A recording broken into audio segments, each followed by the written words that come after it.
Hey everyone, Jim T. Graham with RCGroups, and today we're going to take a look at the new raceband video transmitter and receiver from Foxtech. The very first thing to be aware of with this new raceband is that it is a 37 megahertz separation between the adjacent channels. So that means more pilots can fly at the same time. As a side note, it also means for guys like you and I that go to CEF and Joe Nall and events like that, it gives us a little more breathing room to fly FPV with other people. That's really what I'm interested in. Now, 600 milliwatts is pretty high wattage, which is great if you're looking for some penetration and to get out there a long ways. For quad racing, it's a little high. I think you're going to bleed over on other channels, but for winged aircraft, I think it's perfect. So while the race band feature is really the important part about this transmitter and receiver, there are some other things I want to go over. Here's what you get. You get the T600, it's the transmitter, and the R600. And I want to start out with the things I hate about video transmitters and receivers. I hate dip switches, and I hate trying to figure out what channel I need to be on. And the great part about these units is that they come with LCD screens. They also come with what you're seeing here, a manual. They have 2 video outputs, which is great. So you could go one to your goggle and one to your VTX or to an LCD screen or whatever. If you do that, you definitely want to pick up another AV cable because all these AV cables are kind of centric to themselves. So you need to go there. So here's a close-up on the video transmitter. On the side, you'll see the 2 buttons which allow you to pick your frequency and channel. The negative about having buttons like that raised is that you could accidentally change your channel when you're moving things around, which I did, but I quickly got them back. So you're not going to change your channel and not realize it before you throw it in the air, but something to be aware of. I definitely I'd rather have buttons that I might hit than dip switches I'll have to sit and figure out. And then here's a close-up on your frequency and channel button. You can also see your wires going out.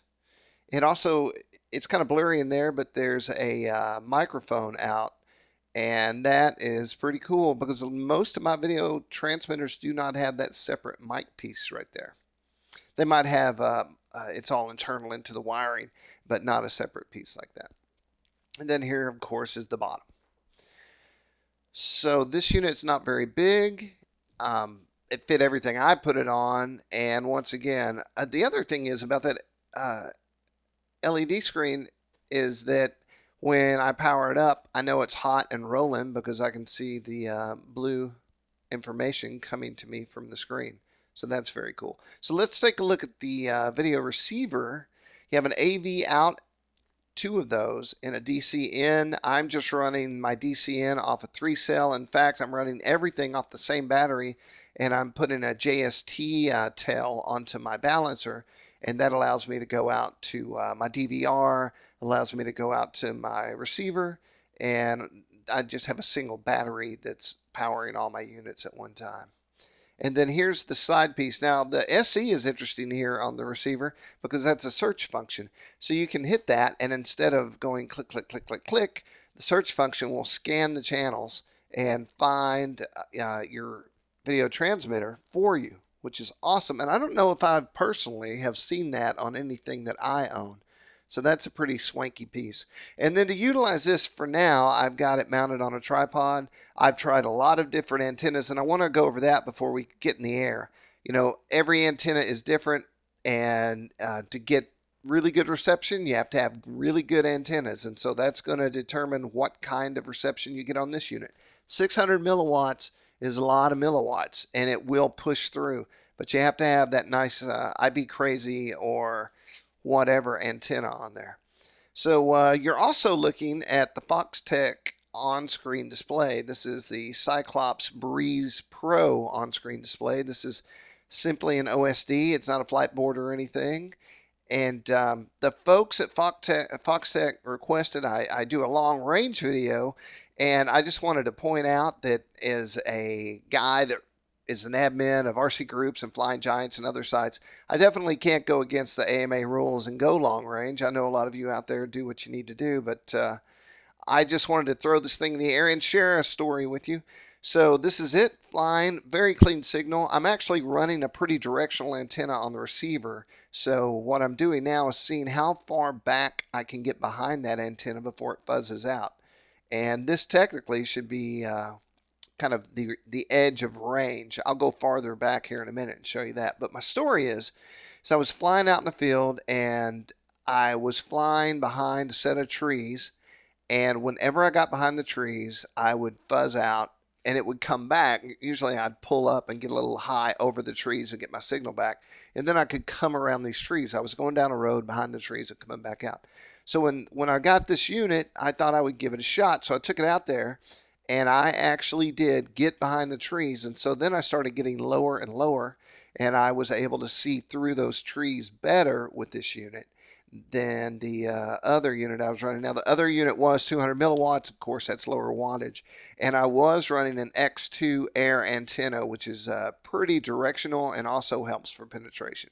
But the testament that I have to give you here is, after flying 3 different birds of mine with 3 different, and one of them was my favorite video transmitter, after flying all 3 of those, after I flew this unit, the signal was so much better for me that I moved this over to my main plane.